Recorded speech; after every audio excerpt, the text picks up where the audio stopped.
हर देश में बहुत से उद्योगपति होते हैं। उद्योग करके धनवान बन जाना कोई बड़ी बात नहीं है, लेकिन भारत में एक ऐसे उद्योगपति हुए जो धन के धनवान तो थे, उसी के साथ वह भक्ति धन के भी मूर्धन्य महापुरुष थे। हम बात करने जा रहे हैं भारत की एक विशाल कंपनी जिसका भारतीय उद्योग में अभी तक आधिपत्य स्थापित है। भारत में मुख्यतः कई वर्षों से दो कंपनियों के नाम सदा गर्व के साथ लिए जाते हैं, टाटा और बिरला। टाटा कंपनी का नाम तो इसलिए विश्वविख्यात है क्योंकि वह देशभक्ति के प्रति हरदम कर्तव्यवान रहती है, लेकिन दूसरी कंपनी जिसे बिरला के नाम से जाना जाता है वह भारतीय लोगों के मध्य इसलिए सम्माननीय है क्योंकि उसके द्वारा प्रत्येक स्थान पर एक बड़ा ही सुंदर भगवान का मंदिर बनवाया जाता है। उस बिरला कंपनी के मुख्य रचनाकार श्री जुगल किशोर जी के बारे में आज हम आपको बताने जा रहे हैं। उनका भगवान के प्रति इतना विश्वास था कि स्वयं परमात्मा को उनके पास आना पड़ा। मृत्यु से कुछ वर्ष पूर्व श्री जुगल किशोर जी बिरला एक बार स्नान कर रहे थे। स्नान करते करते बाथरूम में उनका पैर फिसल गया।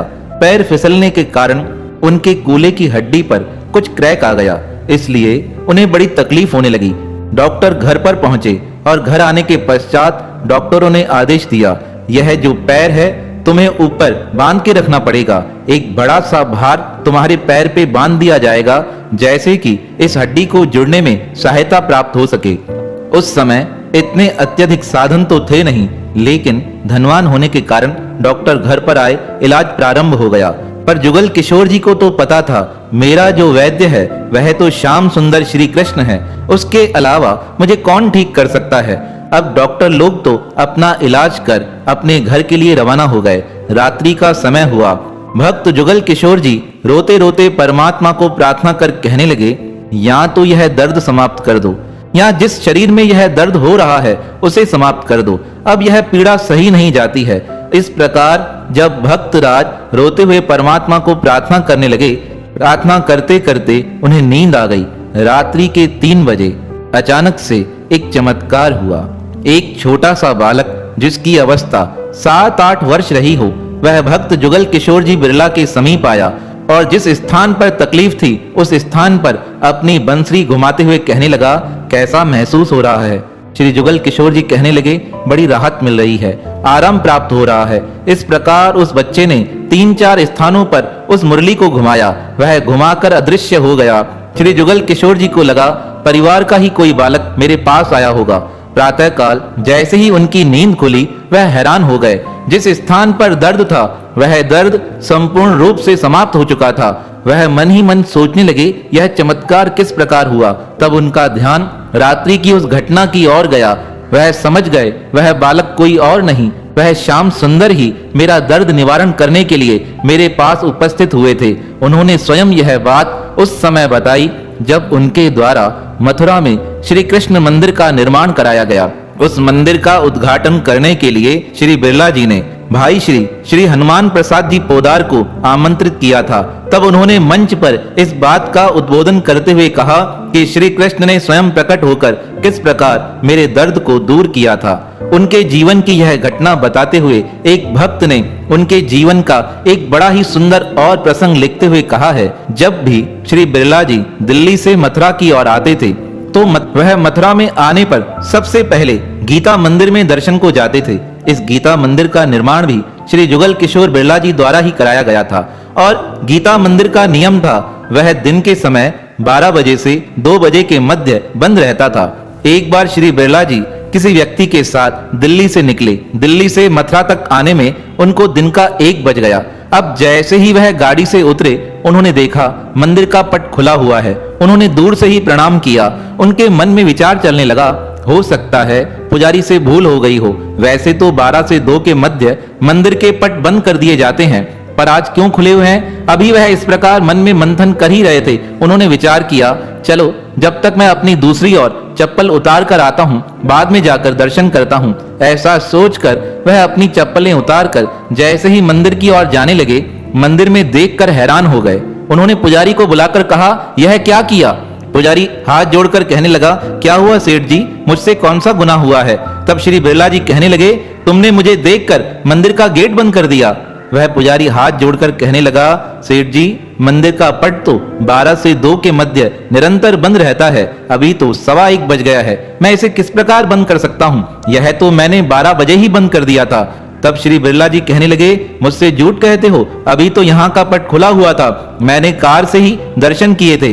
तब पुजारी जी ने अन्य पुजारियों को बुलाकर कहा, इनसे पूछ सकते हैं। तब सबने एक ही मत में आवाज देते हुए कहा, यह सत्य कहते हैं, 12 बजे इन्होंने भगवान को शयन करा दिया था और अभी भी पट बंद है। अब 2 बजे मंदिर खोला जाएगा, उस समय आप दर्शन कीजिएगा।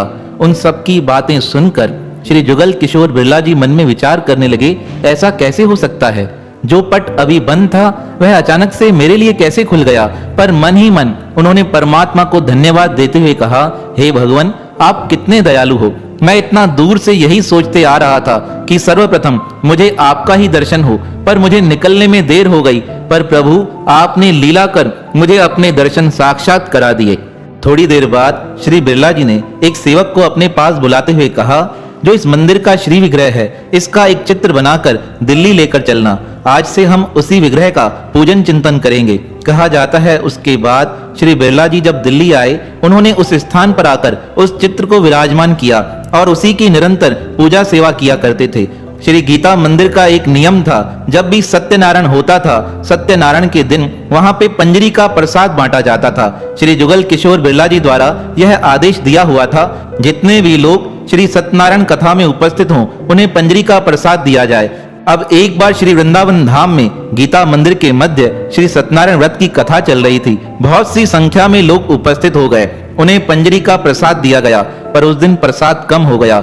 वहां श्री जुगल किशोर जी अपने स्थान से दूर बनारस धाम में घूमने को गए थे। वह दिन के समय विश्राम कर रहे थे, तभी अंतर से प्रेरणा हुई, आज मेरे मंदिर में प्रसाद समाप्त हो गया है, भक्तों को पंजरी का प्रसाद कम प्राप्त हुआ है। पहले श्री जुगल किशोर बिरला जी विचार करने लगे, यह आवाज कौन दे रहा है? तभी पुनः आवाज हुई, आज मंदिर में प्रसाद की कमी हो गई थी, आप पुजारियों से कह दीजिएगा अगले सत्यनारायण को प्रसाद ज्यादा बनवाएं। अब जैसे ही दिन के समय श्री जुगल किशोर जी उठकर बैठे, उन्होंने एक सेवक को बुलाकर एक खत लिखाया। उस खत को उन्होंने वृंदावन में एक पुजारी के नाम से लिखते हुए भेजा कि आज सत्यनारायण की कथा में लोगों के मध्य प्रसाद कम बांटा गया है, अगले बार से प्रसाद उतनी मात्रा में बनाया जाए जिससे कि प्रसाद में कोई कमी ना आए। जब यह बात गीता मंदिर के पुजारी को पता चली, वह हैरान हो गया, प्रसाद की कमी तो यहाँ हुई थी। उसी दिन यह बात श्री जुगल किशोर बिरला जी को कैसे पता चल गई? जब वह उनसे मिलने दिल्ली गया, वह सुनकर हैरान हो गया। श्री बिरला जी कहने लगे, गीता मंदिर में सत्यनारायण के दिन प्रसाद की कमी हुई थी, यह बात मुझे स्वतः ही पता चल गई। तब वह पुजारी हाथ जोड़कर कहने लगा, क्या आप इस रहस्य को बता सकते हैं?